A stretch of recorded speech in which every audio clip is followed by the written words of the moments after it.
This is A to Z with Mark Zinno, part of Locked On Sports Atlanta, and it starts now.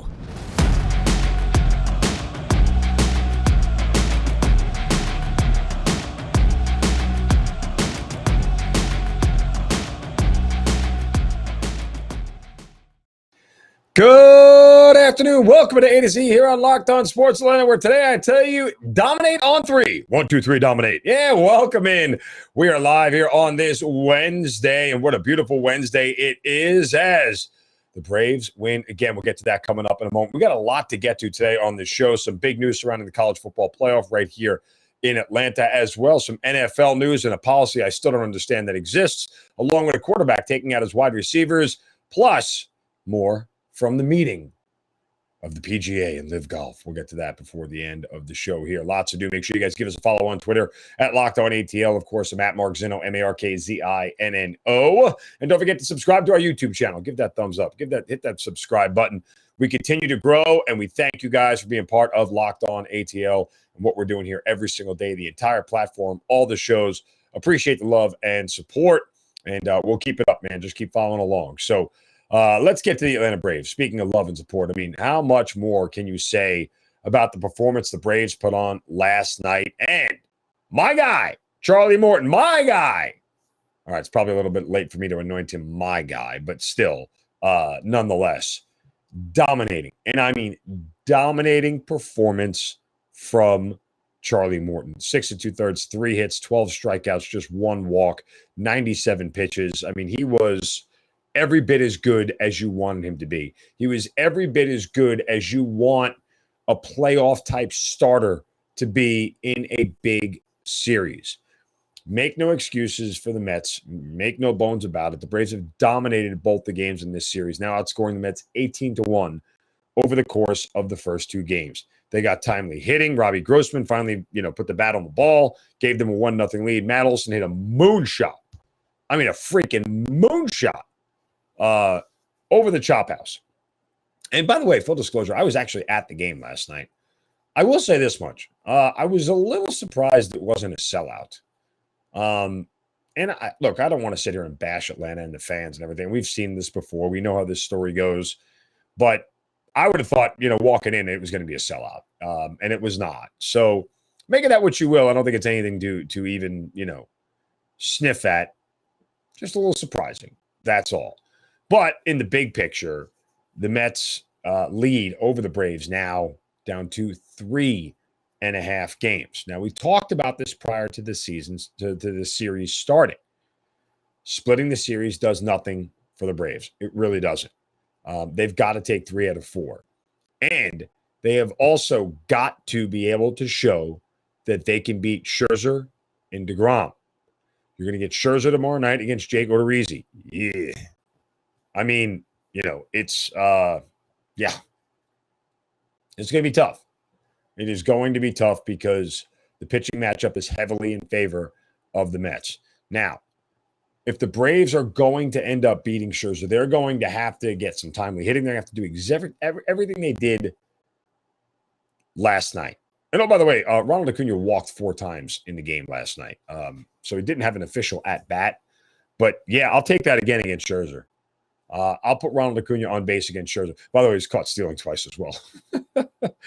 Neither here nor there. But all that said, this is a spot tomorrow night, or tonight rather, I should say, where they're going to have to come up with their best performance against one of the best pitchers. In fact, tomorrow night too as well. They have to do it in back-to-back games. And if they can sweep this thing and get it down to a game and a half, I mean, what a huge lift it would be.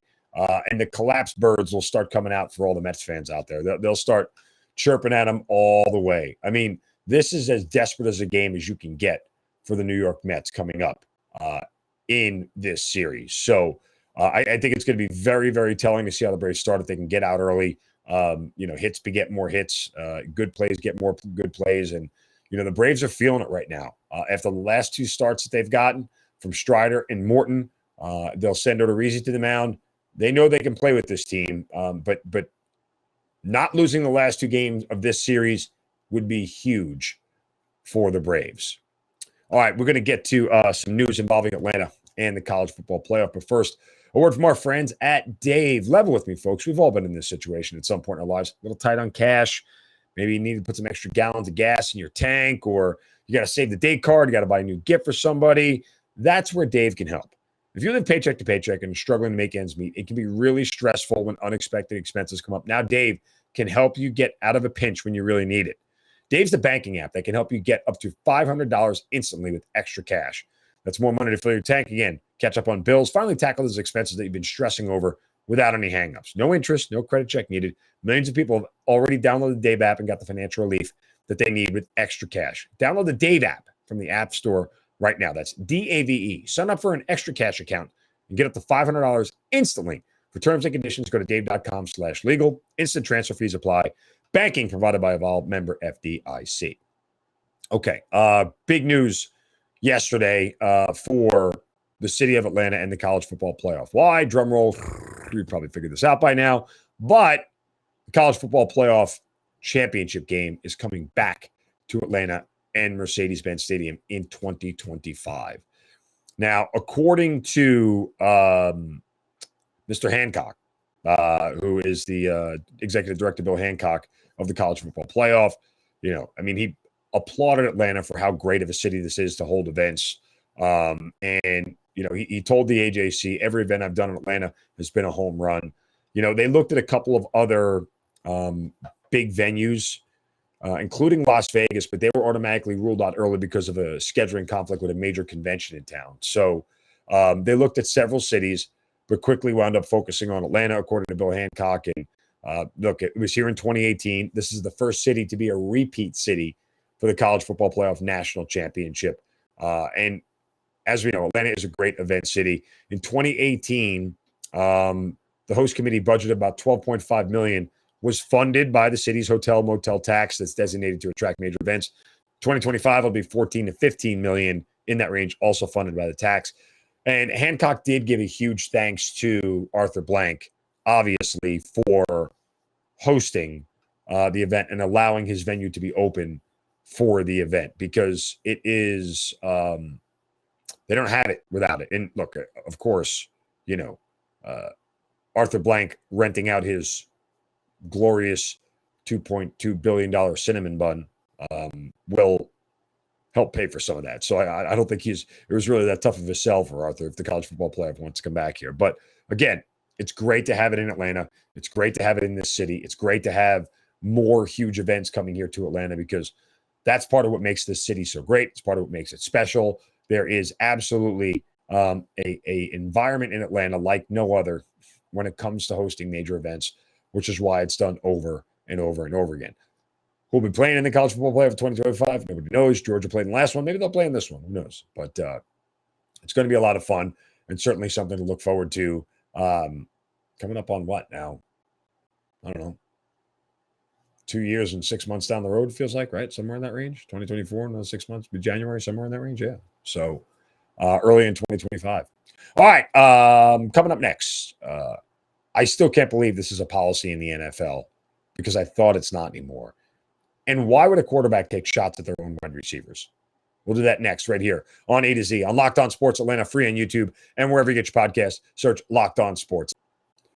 Welcome back to A to Z here on Locked On Sports Atlanta, free on YouTube and wherever you get your podcast. Search Locked On Sports Atlanta. Give us a follow at Locked On ETL. I'm at Mark Zinno, MarkZino. Check out all the shows that we have here on Locked On Sports Atlanta. This is A to Z. This is Hitting Hard with John Chuckery, ATL Day Ones, Jarvis Davis, and Tanitra Batiste, along with our Braves postcast after every Braves game. And, of course, Locked On Falcons and Locked On Hawks with Aaron Freeman, Brad Rowland, respectively.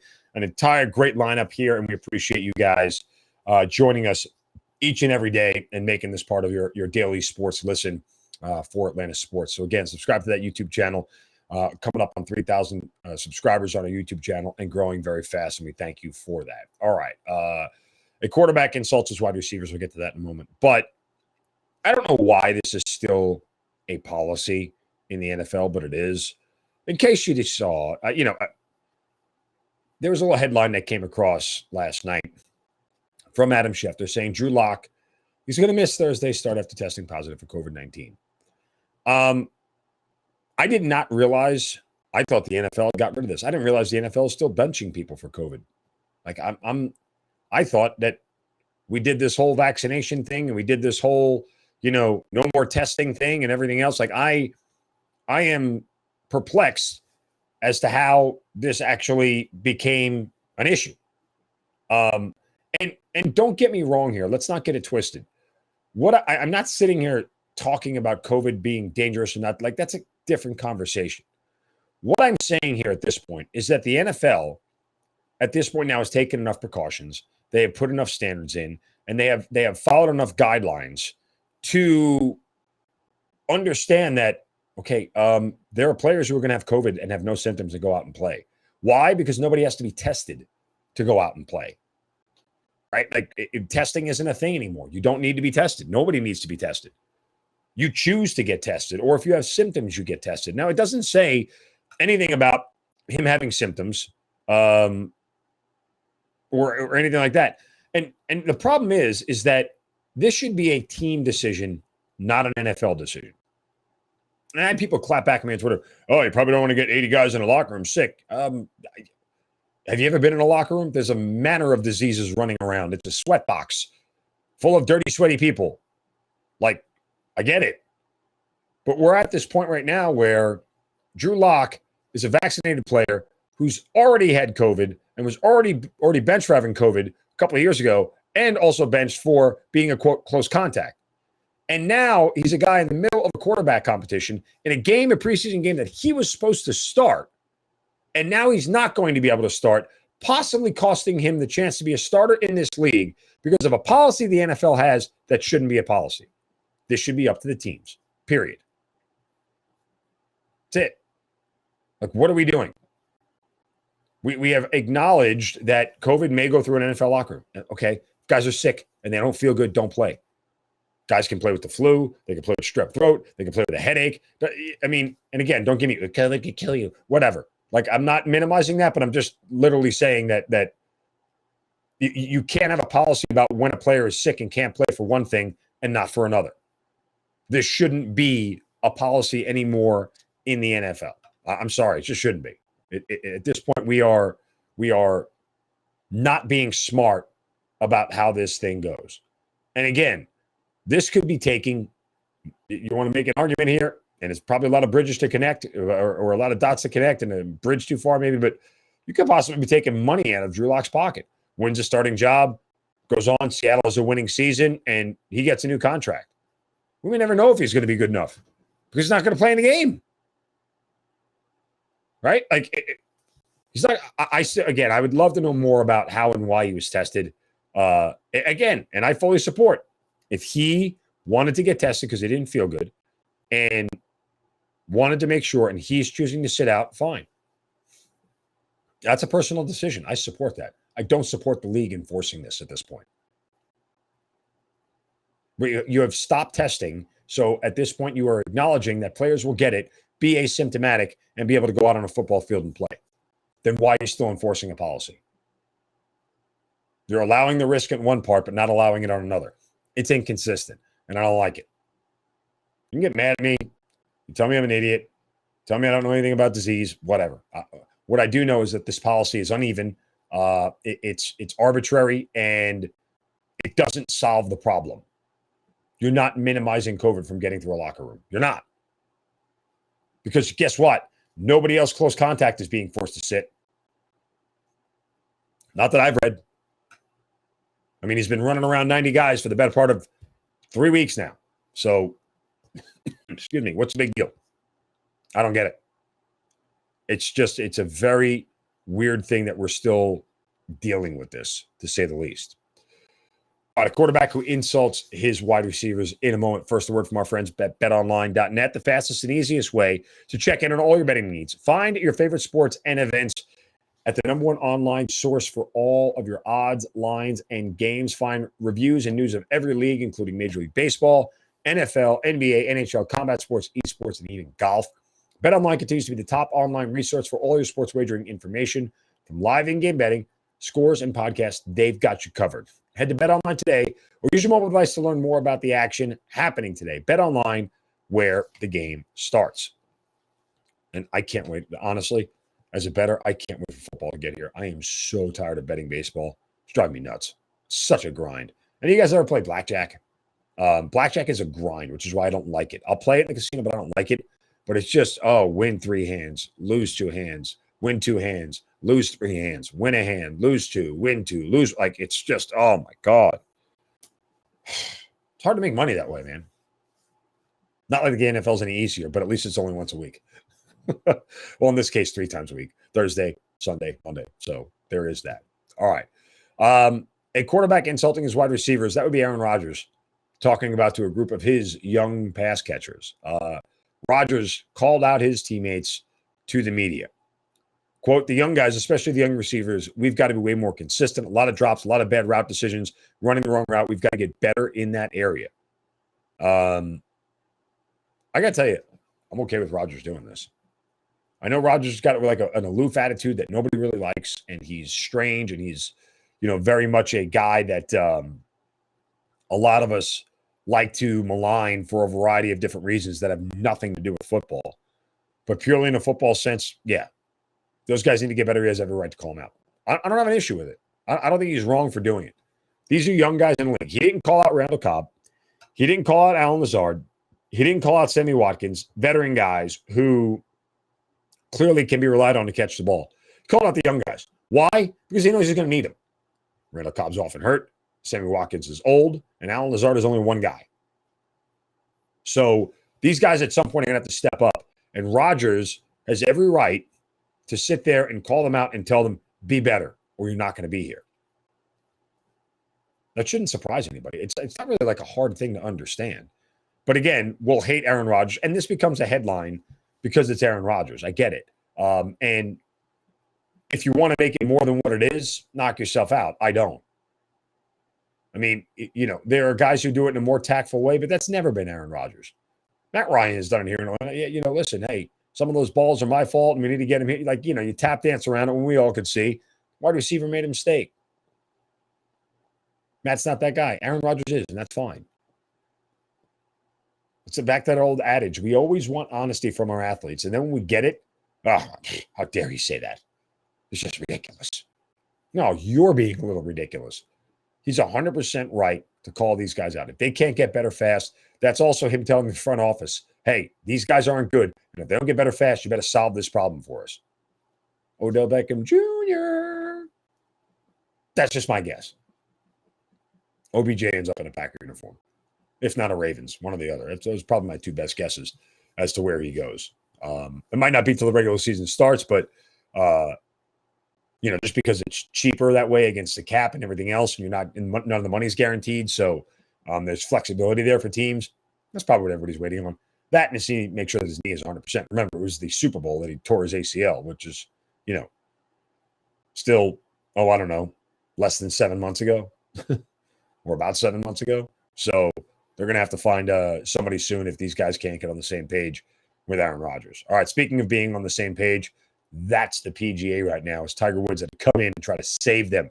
The results of that meeting coming up next on A to Z on Locked On Sports Atlanta, free on YouTube and wherever you get your podcasts, sir.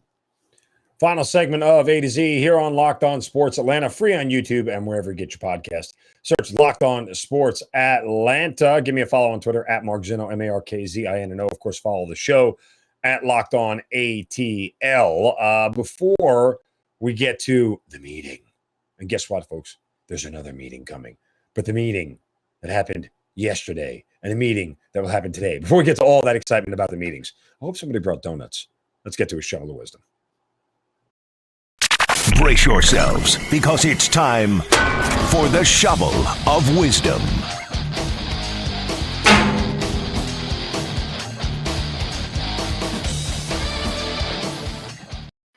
Yeah, you know how we do it every day. We got to set somebody straight for saying or doing something stupid. We give them a shovel right upside the head, hopefully set them straight.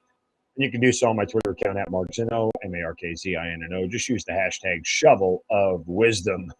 And today my shovel goes to New York sports teams. Pretty much all of them. Have you seen the mess and the hot garbage that New York sports teams are these days? Okay, let's just start with the fact that the Mets have lost 2 in a row and been outscored 18-1 in the first 2 games of the series. Their lead now down to 3.5 games. The Yankees have lost 11 of 13. Have only scored 7 runs in the last 9 games, which is something that has been a streak that they haven't seen in 51 years. And they are just playing awful baseball right now. Let's go over to the football teams. Well, Jets starting quarterback Zach Wilson had his knee surgery. Successful, but he ain't starting week 1. Elite Joe Flacco will start week 1 for the New York Jets. Reports out of the Giants, Tyrod Taylor is going to end up getting some reps with the ones. Looks like Danny Dimes is only worth Danny Pennies. The Giants are going to suck too. Hey, how's basketball looking in New York? Well, Kevin Durant wants out. Nobody wants to play there. He can't stand it. The Nets are going to stink. Kyrie Irving's probably going to get traded. And oh, by the way, the Knicks still suck. Should I even bring up hockey? The Rangers might be the only positive thing about New York sports right now. Dear Lord. Big Apple taking it in the teeth. Rotten apple. Worm in the apple. It's terrible. Dear Lord. Now, nobody's crying for New York, as you shouldn't. You know, listen, I'm from New York. I wouldn't cry for that city right now. A lot of this is self-inflicted. Self-inflicted by the Giants, self-inflicted by the Yankees.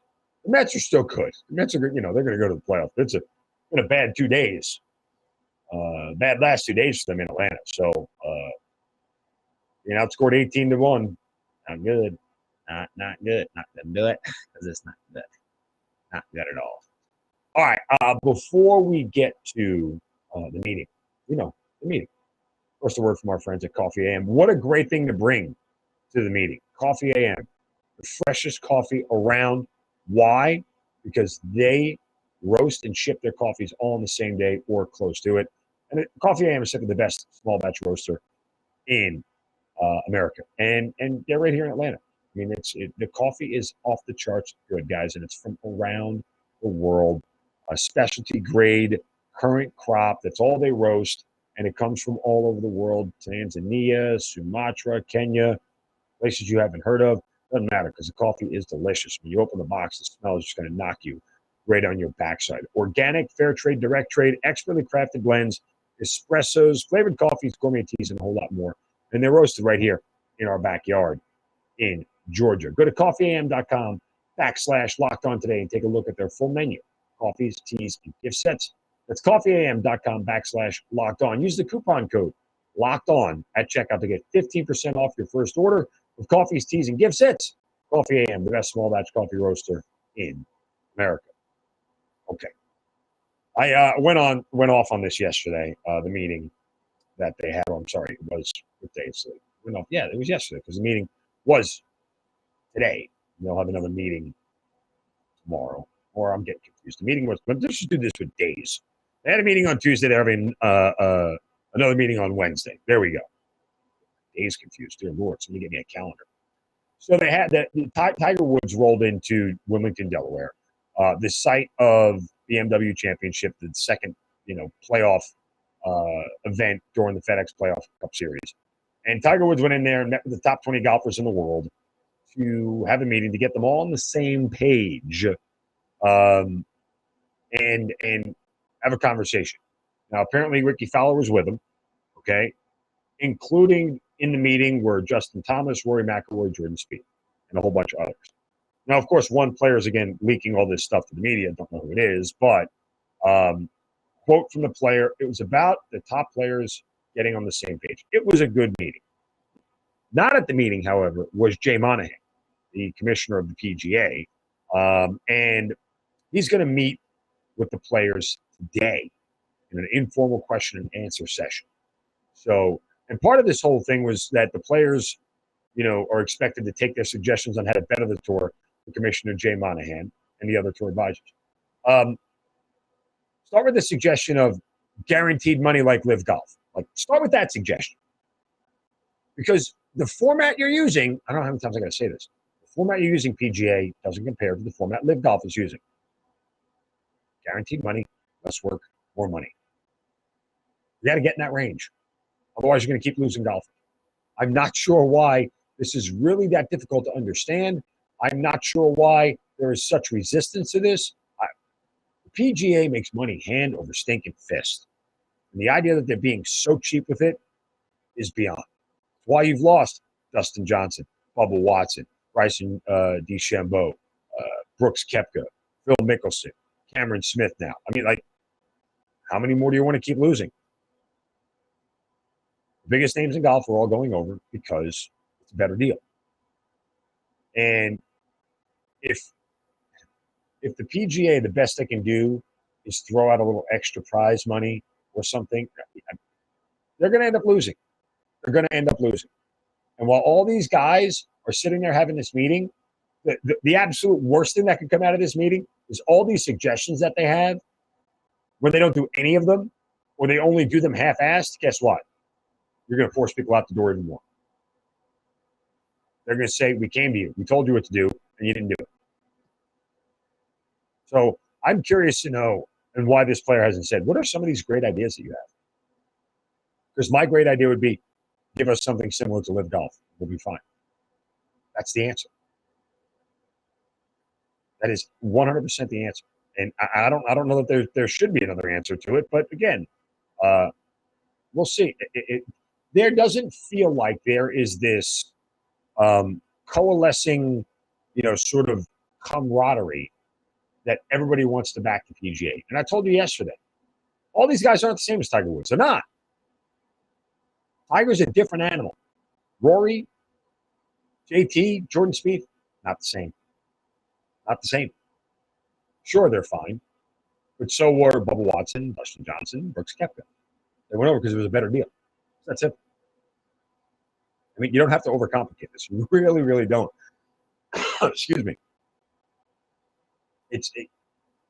The solution is so simple, but yet Jay Monahan and the PGA want to make this hard on themselves for reasons I can't understand and won't understand. But I'm curious about now the meeting today and what comes out of it and how quickly they implement this stuff.